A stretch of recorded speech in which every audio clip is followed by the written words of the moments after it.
Hello students. Class 11th के lecture series में हम लोगों ने फंक्शन को स्टार्ट किया है। फंक्शन में पिछले लेक्चर में हम लोगों ने ट्रांसडेंटल फंक्शन को समाप्त किया है।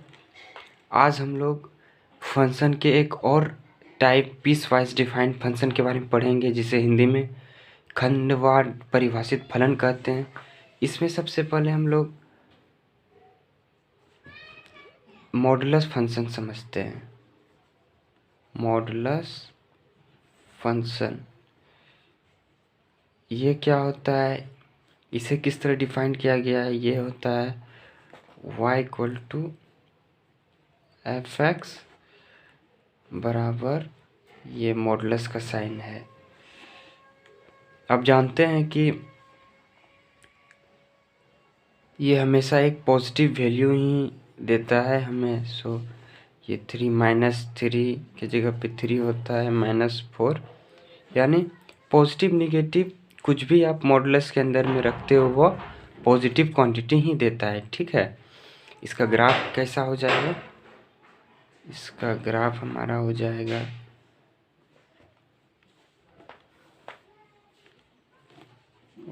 y0 x, इसका ग्राफ हो जाएगा हमारा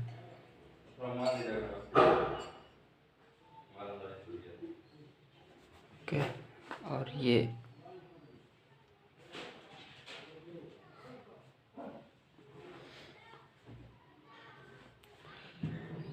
y इक्वल टू एक्स है, और ये लाइन हमारा y इक्वल टू -x है। सो बेसिकली एफ एक्स जो है हमारा, इसे पीस वाइज डिफाइंड, यानी अलग अलग x के लिए जो y का वैल्यू होगा वो डिफरेंट होगा। सो x जब x 0 से बड़ा है, -x जब x 0 से छोटा है। ओके, इस तरह आप देख पा रहे हैं कि फंक्शन एफ एक्स को खंडित करके लिखा गया है। ओके, x जब 0 से बड़ा रहता है देन x हमारे पास एफ एक्स का वैल्यू होता है, और x जब नेगेटिव होता है तो हमारा मान F X equal to -x से फाइंड किया जाता है। अब यदि हमें कोई ये 1 है, -1 यहाँ पे है, देन x यदि 1 से बड़ा है, देन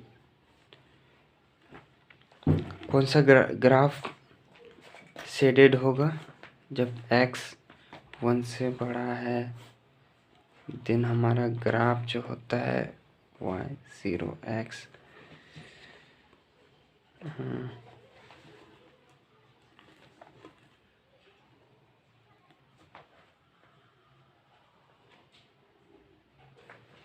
ये 1 है हमारा। सो ये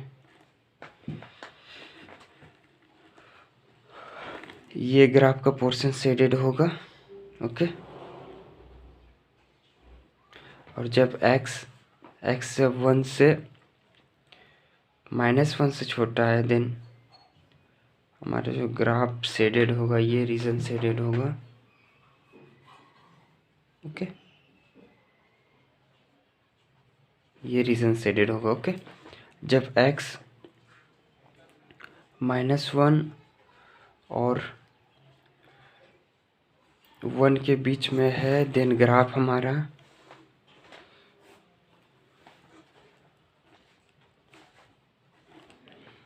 y0 x, सॉरी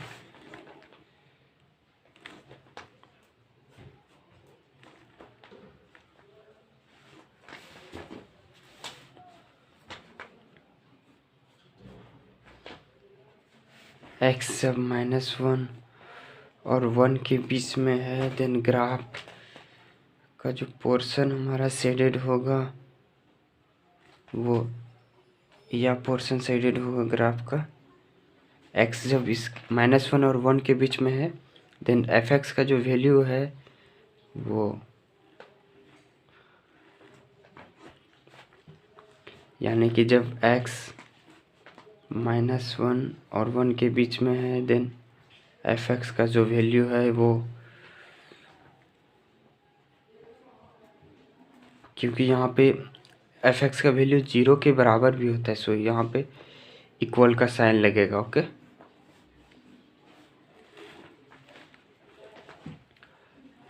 ना अब लोग जब हम लोग अब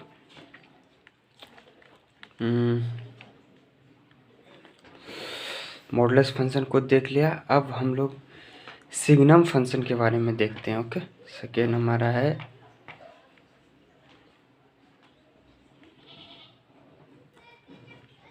सिग्नम फंक्शन, जिसे साइनम फंक्शन भी कहते हैं हम लोग। साइनम फंक्शन ये क्या होता है, इसे हम y equal to F X बराबर, इसे एस जी एन एक्स इसे इस तरह लिखा जाता है। ओके, और ये क्या होता है, इसे डिफाइन किया गया है एफ एक्स बराबर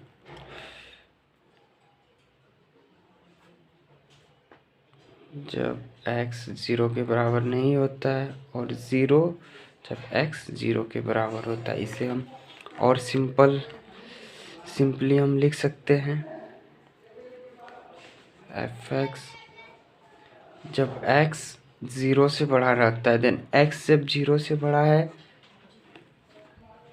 सो इस डेफिनेशन के अकॉर्डिंग ये मॉडुलस x का मान x के बराबर हो जाएगा। सो यहाँ पे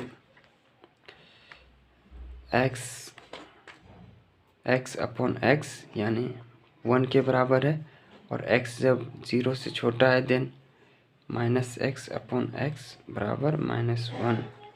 ओके, क्योंकि x जब 0 से छोटा है, देन इस डेफिनेशन से मॉडुलस x का मान -x होता है, और x जब 0 के बराबर है, देन सो हमारा यही क्या रिजल्ट आया हमारे पास, 1 जब x 0 से बड़ा है, -1 जब x 0 से छोटा है, 0 जब x 0 के बराबर है। ना अब हम इसका ग्राफ ड्रॉ करते हैं। सिग्नम फंक्शन का ग्राफ क्या हो जाएगा, ग्राफ हो जाएगा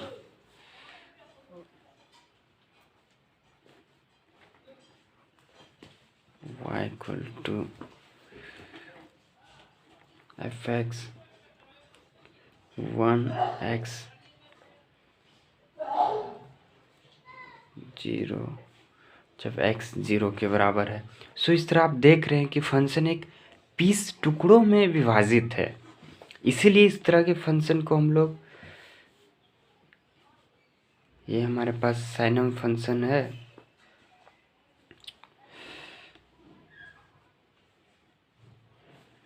ओके, तो इसका ग्राफ हो जाएगा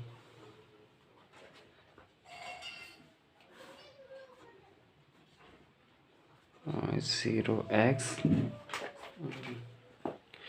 x जब 0 से बड़ा है, देन वैल्यू यहाँ पे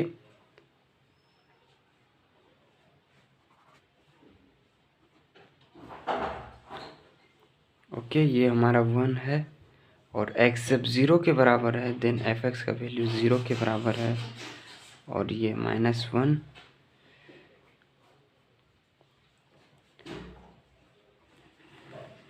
ओके, ये हमारा x जब 0 से बड़ा है, देन फंक्शन का जो वैल्यू है वो 1 के बराबर है, यानी x के लिए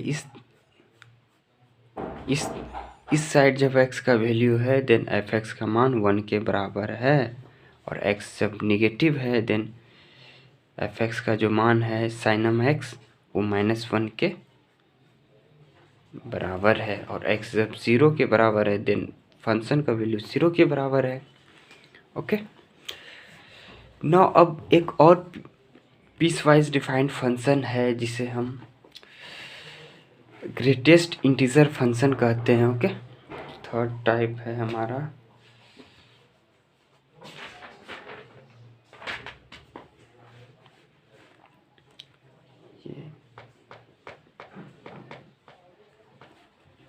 ये है हमारा greatest integer function. Greatest integer function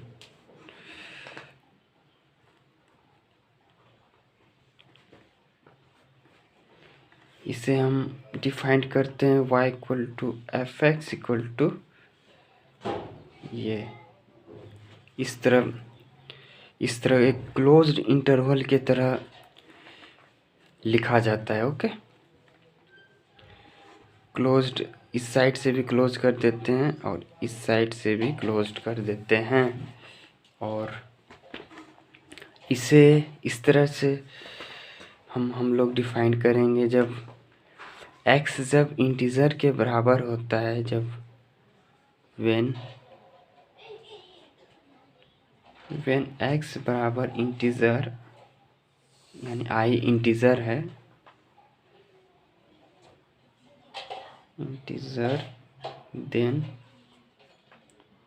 इसका जो वैल्यू होगा वो i के बराबर ही होगा। ओके, जैसे सपोज डेट यदि टू हमारा इंटीजर है, सो इसका वैल्यू 2 होगा।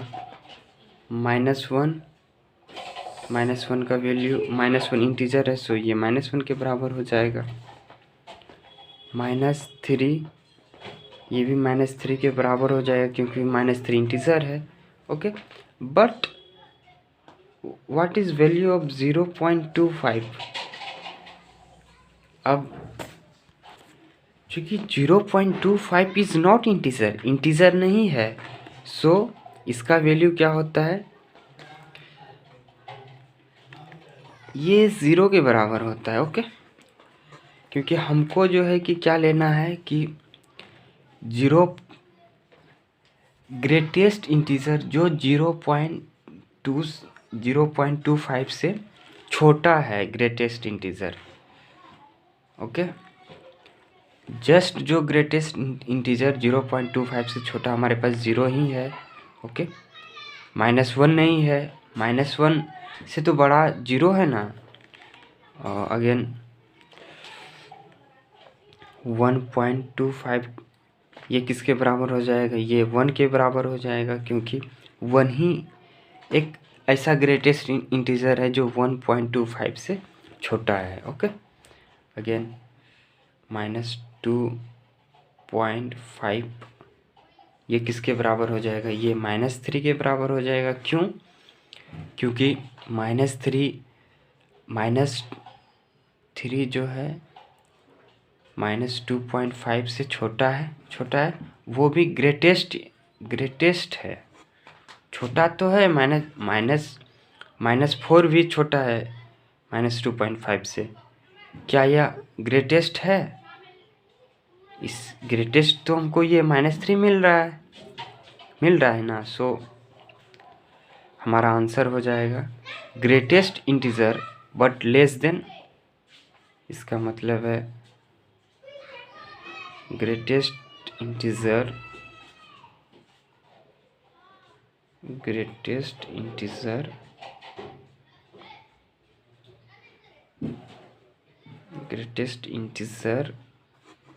बट लेस देन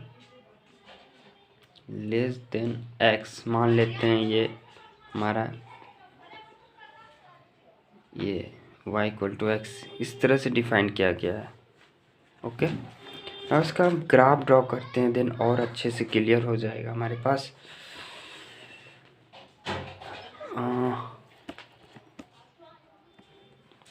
ये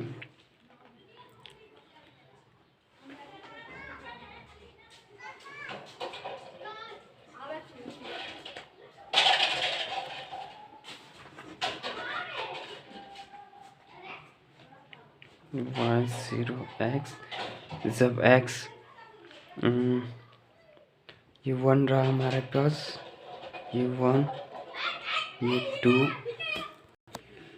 ये जब -1 है, ये -1 -2 -2 2 3 -3 3 ओके। जब x का वैल्यू जब 0 और 1 के बीच में है, देन ये fx का वैल्यू क्या हो रहा है हमारे पास, ये fx बराबर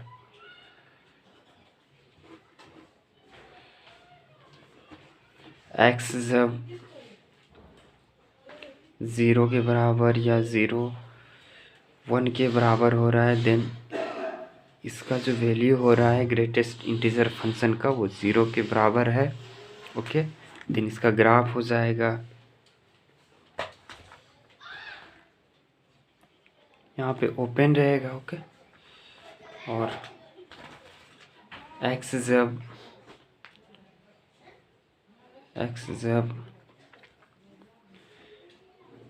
1 के बराबर रहता है और 2 से छोटा रहता है, देन इसका वैल्यू 1 के बराबर है। सो इसका ग्राफ हो जाएगा,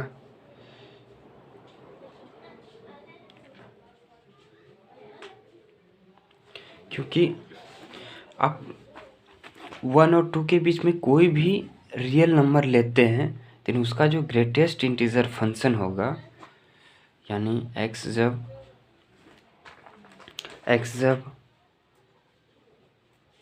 इसके बीच में कोई भी आप रियल नंबर ले लें, मान लेते हैं x इक्वल टू 1.752349 इस तरह 79 इस तरह का नंबर है, देन इसका जो ग्रेटेस्ट इंटीजर होगा, यानी इसे जब हम ग्रेटेस्ट इंटीजर फंक्शन का रूप दे देंगे, सो ये 1 के बराबर ही हो जाएगा, क्योंकि 1 ही ग्रेटेस्ट इंटीजर है जो इस नंबर से छोटा है। सो अगेन 2 3 के बीच में रहने पे हमारे पास ये फंक्शन आएगा। अगेन -1 और 0 के बीच में रहने पे हमारे पास फंक्शन होगा ये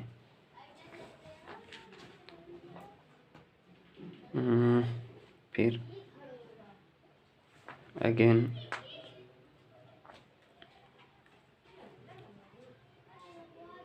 यहाँ पे ओपन होगा, ये ओपन है, ओपन है, क्योंकि जब x का वैल्यू -3 और -2 के ये बीच में है, देन फंक्शन का जो वैल्यू होगा, ग्रेटेस्ट इंटीजर फंक्शन होगा, वो -3 के बराबर ही होगा। सो ग्राफ ये हो गया।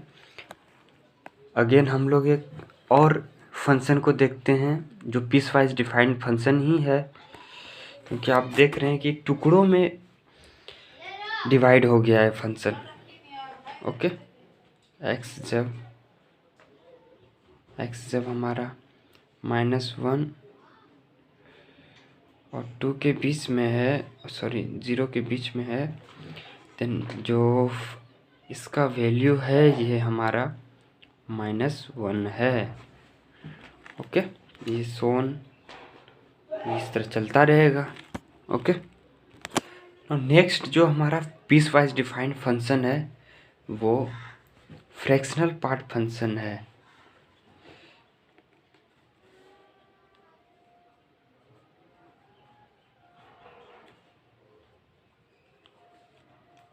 फ्रैक्शनल पार्ट फंक्शन, ओके, इसे किस तरह डिफाइन किया गया है? इसे डिफाइन किया गया है y इक्वल टू fx बराबर, इसे कर्ली ब्रैकेट के अंदर में रखा जाता है। ओके, और ये हमारे पास होता है, क्योंकि इसका जो वैल्यू होता है वो फ्रैक्शनल वैल्यू होता है, इसीलिए इस फंक्शन को फ्रैक्शनल पार्ट फंक्शन कहते हैं। जैसे मान लेते कोई नंबर है, कोई रियल नंबर, सपोज डेट 1.25, ठीक है। सो इस नंबर का, इससे हम दो पार्ट में इसको डिवाइड कर सकते हैं। पहला 1 प्लस 0.25 लिख सकते हैं। सो ये हमारा 1 हमारा एक इंटीजर है, ये इंटीजर है, इंटीजर। और ये जो है ये हमारा फ्रैक्शन है। ओके। और फ्रैक्शन जब भी होता है, फ्रैक्शन सपोज p/q है। ओके, देन ये हमेशा 0 और 1 के बीच में रहता है। ओके,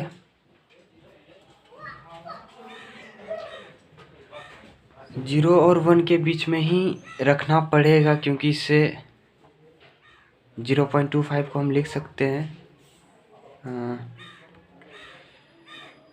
25/100। ओके, और ये हमारे पास 1/4 के बराबर हो जाता है। सो ये हमारा फ्रैक्शन हो गया। सो इस तरह से कोई भी नंबर, मान सपोज डेट ये हमारे पास -1.25 है, इसे भी हम लोग इस तरह लिख सकते हैं -1। ओके, और नो, इसे हम लिखेंगे -2 प्लस 2 में 0.75। ओके, क्योंकि जब आप -2 प्लस 0.75 करोगे, देन आपके पास -1.25 होगा। ओके,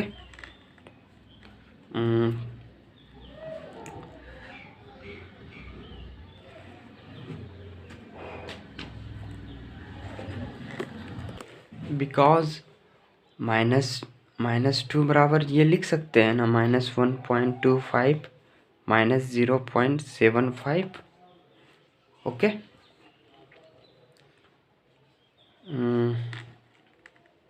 हाँ, ओके, ये लिख सकते हैं। सो यहाँ पे हमारा ये इंटीजर हो गया, ये इंटीजर, और ये जो हमारा हो गया ये फ्रैक्शन हो गया। दिस इज फ्रैक्शनल पार्ट,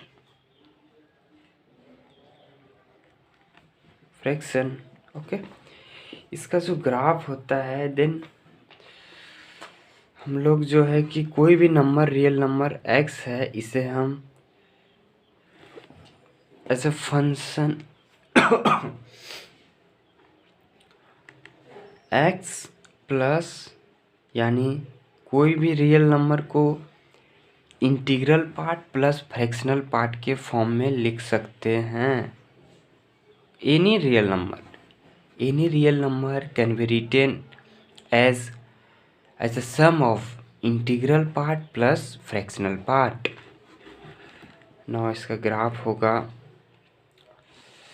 यानी ये जो हमारे पास फ्रैक्शनल पार्ट फंक्शन ये है, ये हमारे पास होता है x माइनस ये। ओके, और इसे हम इस तरह डिफाइन करते हैं, जब x जब 0 के बराबर होता है, x जब 0 और इसके बीच में होता है, देन x जब 0 और 1 के बीच में है, देन इसका मान हमारे पास 0 के बराबर होता है। ओके, ये यानी इंटीग्रल पार्ट हमारा 0 के बराबर हो गया। देन इस केस में जो f(x) है हमारा, वो x के बराबर हो जाएगा। देन ये x के बराबर हो गया। ओके, और x जब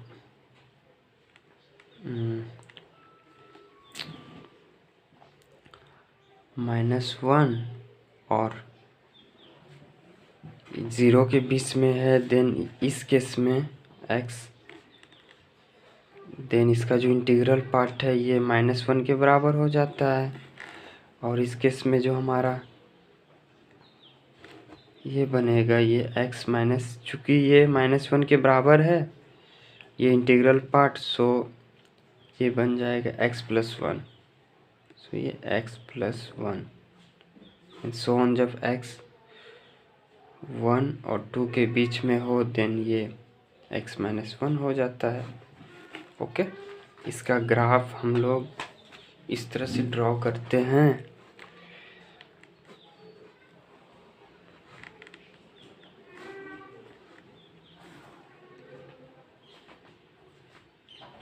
y0x यानी फ्रैक्शनल पार्ट फंक्शन का जो रेंज होता है, रेंज वो हमेशा 0 और 1 के बीच में ही रहता है। ओके, और ये हमारा 1 हुआ, ये -2, ये -1, ये -2।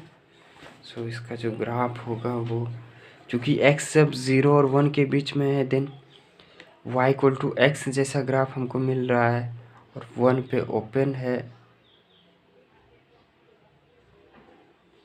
सो ये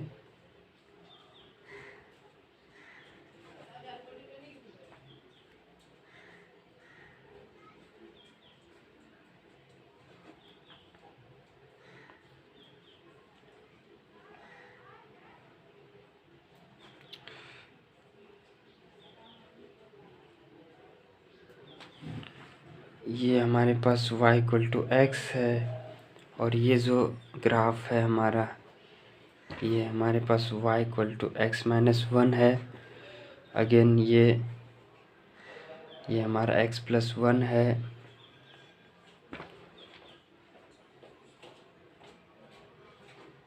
ये y=x+1।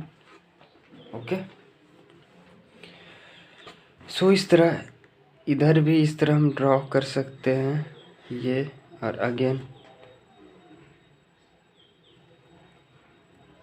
ओपन है, और ये यानी x इसका जो डोमेन हो गया हमारा, डोमेन तो set of real number R, but range जो है, रेंज हमारा 0 बट 1 के बराबर नहीं होगा कभी नहीं। सो 1 पे ओपन ब्रैकेट ये दिए हैं। ठीक है, अब हम लोग अगले लेक्चर से इनइक्वालिटीज़ के बारे में पढ़ेंगे। Okay, thank you.